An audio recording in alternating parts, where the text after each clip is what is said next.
கர்த்தருடைய பரிசுத்த நாமத்துக்கு மகிமை உண்டாவதாக. இந்த நாளிலும் உங்களுக்கான வேத வார்த்தைக்கு நேராய் அன்போடு கூட அழைக்கிறோம். இந்த நாளின் தியானத்துக்கென்று யோவான் 6ஆம் அதிகாரம் 38வது வசனம்.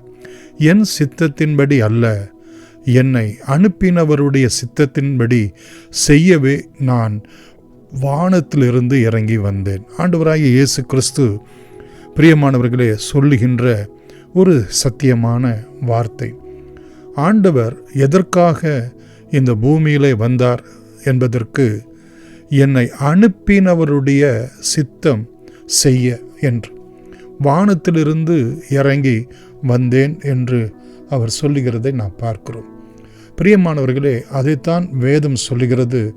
1 தீமோத்தேயு 3ஆம் அதிகாரம் 16வது வசனத்திலே தேவன் மாம்சத்திலே வெளிப்பட்டார் என்று. அவருடைய பிதாவினுடைய சித்தத்தை செய்வதற்கு அவர் மாம்சத்திலே இந்த பூமியிலே ஸ்திரியின் வித்தாக ஒரு கன்னியினுடைய வயிற்றிலே அவர் பிறக்க வேண்டியதாக இருக்கிறது. அந்த மாம்சம் அவசியமாய் இருக்கிறது. அவர் மாம்சத்தின்படி பிறப்பது அவசியமாய் இருக்கிறது. எதற்கு என்று சொல்லி நாம் பார்ப்போம் என்று சொன்னால், பிரியமானவர்களே, எபிரேயருக்கு எழுதின நிருபம் 10ஆம் அதிகாரம் பிரியமானவர்களே 5வது வசனம் 4வது வசனம் முதற்கொண்டு, காளை வெள்ளாட்டுக்கடா இவைகளுடைய இரத்தம் பாவங்களை நிவர்த்தி செய்ய மாட்டாதே. அவர் உலகத்தில் பிரவேசிக்கும் போது தேவன் மாம்சத்திலே வெளிப்படும் போது பலியையும் காணிக்கையும் நீர் விரும்பவில்லை, ஒரு சரீரத்தை எனக்கு ஆயத்தம் பண்ணினீர். சர்வாங்க தகன பலிகளும் பாவ நிவாரண பலிகளும் உமக்கு பிரியமானது அல்ல. அப்பொழுது நான், தேவனே, உம்முடைய சித்தத்தின்படி செய்ய இதோ வருகிறேன், புஸ்தக சுருளிலே என்னை குறித்து எழுதியிருக்கிறது என்று சங்கீதம் 40ஆம் அதிகாரம் 6 முதல் 8 வரைக்குள்ள தீர்க்க தரிசனத்தினுடைய வார்த்தையினுடைய நிறைவேறுதலை இங்கே நாம் பார்க்கிறோம்.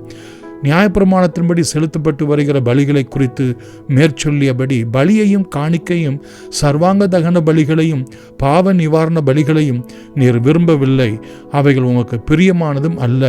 தேவனே, உம்முடைய சித்தத்தின்படி செய்ய இதோ வருகிறேன் என்று சொன்னார். 2வதை நிலைநிறுத்துவதற்கு 1வதை அவர் நீக்கி போடுகிறார் என்றும்.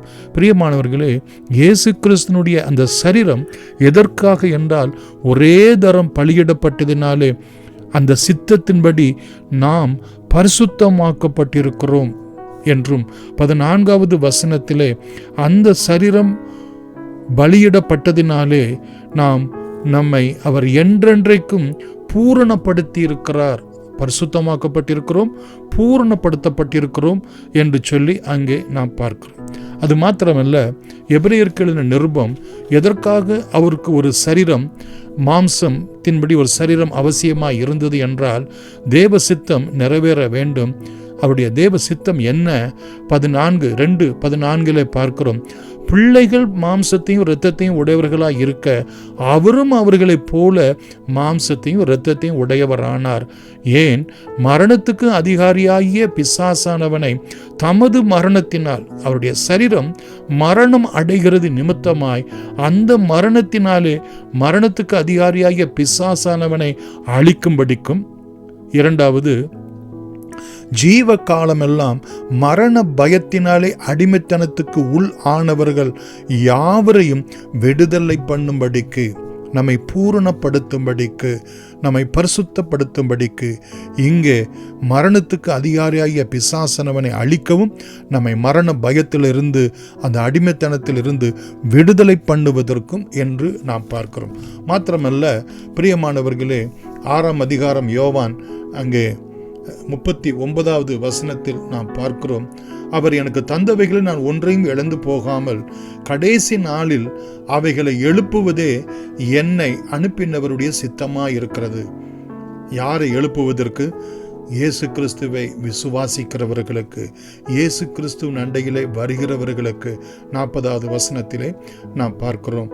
அது மாத்திரமல்ல, 45வது வசனத்திலே பிதாவினிடத்திலே கேட்டு கற்றுக்கொள்ளுகிறவன் எவனும் என்னிடத்திலே வருகிறான் என்று அவரிடத்திலே வருகிறவர்களுக்கும் அவரை விசுவாசிக்கிறவர்களுக்கும் கடைசி நாளிலே 40வது வசனத்திலே நித்திய ஜீவனை அடையவும் அவர்களை உயிர்த்தெழ செய்வதுமே அவருடைய மாம்சத்தில் வந்ததான நோக்கமாய் இருக்கிறது.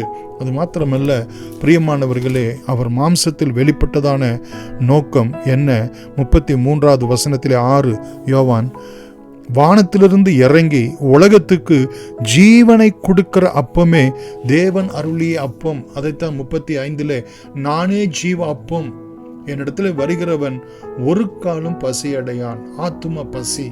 பிரியமானவர்களே, அவன் என்னிடத்திலே விசுவாசமாய் இருக்கிறவன் ஒரு காலம் தாகம் அடையான். நமக்கு அவர் ஜீவ அப்பமாய் இருக்கும்படி, நம்மை எழுப்பும்படி, பிரியமா நமக்கு நித்திய ஜீவனை கொடுக்கும்படி அவர் இந்த பூமியிலே ஒரு மாம்ச சரீரத்தை உடையவராய் தேவ சித்தத்தை நிறைவேற்றுவதற்கு வந்தார். இன்னும் 51 முதல் 57 வரைக்குள்ள வசனங்களில் வாசித்து பார்ப்போம் என்று சொன்னார். அவருடைய மாம்சத்தை நாம் புசிக்கிறதுனாலும் அவருடைய இரத்தத்தை நாம் பானம் பண்ணுகிறதுனாலும் நமக்கு நித்திய ஜீவனும் பிரியமானவர்களே கடைசி நாளிலே எழுப்புகிறதாயும் இருக்கிறது. அவருடைய மாம்சத்தை புசியாமல் அவர் இரத்தத்தை நாம் பானம் பண்ணாவிட்டால் நமக்குள் அந்த நித்திய ஜீவன் இல்லை என்றும், அது மாத்திரமல்ல 56வது வசனத்திலே, என் மாம்சத்தையும் இரத்தத்தையும் புசிக்கிறவன் பானம் பண்ணுகிறவன் எவனோ அவன் என்னிலே நிலைத்திருக்கிறான், நானும் அவனிலே நிலைத்திருக்கிறேன். 57 பார்ப்போம் என்று சொன்னால், பிரியமானவர்களே, அவன் என்னை புசிக்கிறவன் என்னாலே பிழைப்பான். 58வது வசனத்திலே, என் மாம்சத்தை புசிக்கிறவன் என்றென்றைக்கும் பிழைப்பான் என்று பார்க்கிறோம். கடைசியாக யோவான் 1ஆம் அதிகாரம் 14வது வசனத்திலே, அந்த வார்த்தை தேவன் மாம்சமாகி கிருபையினாலும் சத்தியத்தினால் நமக்குள் நிறைந்தவராய் நமக்குள் வாசம் பண்ணுவதற்காக. பிரியமானவர்களே, அவருடைய மகிமையை கண்டோம். அது பிதாவுக்கு ஒரே பேரானுடைய மகிமைக்கு ஏற்ற மகிமையாய் இருக்கிறது. 18வது வசனத்திலே, தேவனை ஒருவனும் ஒரு காலம் கண்டதில்லை, பிதாவின் மடியில் இருக்கிற ஒரே பேரான குமாரனே அவரை வெளிப்படுத்தினார். பிரியமானவர்களே, இயேசு மாம்சத்திலே இந்த பூமியிலே வெளிப்பட்டதான நோக்கம் என்ன என்பதைத்தான் இங்கே நாம் பார்த்தோம். பிசாசை, மரணத்துக்கு அதிகாரியாகிய பிசாசை அழிக்க வேண்டும். அந்த மரண பயத்திலிருந்து நம்மை விடுவிக்க வேண்டும். பிரியமான நம்மை பூரணப்படுத்த வேண்டும், நம்மை பரிசுத்தப்படுத்த வேண்டும். மாத்திரமல்ல, அவருடைய நித்திய ஜீவனை பெற்றுக்கொள்ள வேண்டும். அவரிலே என்றென்றைக்கு நிலைத்திருக்க வேண்டும். அவராலே பிழைத்திருக்க வேண்டும். பிரியமானவர்களே, அவர் நம்மை உயிரோடு கூட கடைசி நாளிலே எழுப்ப வேண்டும்.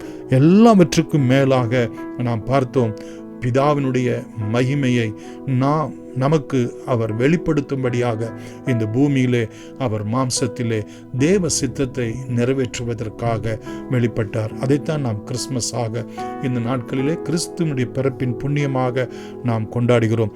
இதை யாவருக்கும் நாம் வெளிப்படுத்தி வேதத்தினுடைய சத்தியத்தை எத்தனை பேருக்கு நாம் சொல்ல முடியுமோ, கைப்பிரதிகள் இன்னும் சுவிசேஷ பிரதிகள் நியூ டெஸ்டமெண்ட் மூலமாக இந்த கிறிஸ்துமஸ் நாட்களிலே கூடுதலாய் நம்மளோடு கூட இருக்கிறவர்களுக்கு நாம் சாட்சியாய் சொல்ல கர்த்தர் நமக்கு அனுகிரகம் செய்வாராக. God bless you.